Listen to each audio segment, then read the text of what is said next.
Bitcoin didn't appear from nowhere. It was the final piece of a puzzle that cryptographers had been assembling for decades.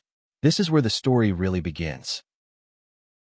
In the 1980s and 90s, a movement of programmers and privacy activists believed strong cryptography could protect ordinary people's freedom. They argued that cryptography could safeguard privacy against surveillance, organizing on the influential Cypherpunks mailing list. Many of the ideas behind Bitcoin were first debated among them years earlier.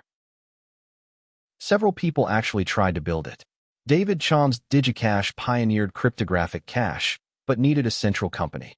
Adam Back's Hashcash introduced proof of work, and B-Money and BitGold proposed decentralized money that was never fully built. Think of them as failed early aircraft designs. Each solved part of the problem: privacy, proof of work, decentralization. Bitcoin would be the first to assemble the pieces that actually flew. The ingredients existed, scattered across decades of research. All that was missing was someone to combine them. Next, in the wreckage of a financial crisis, someone did. Subscribe.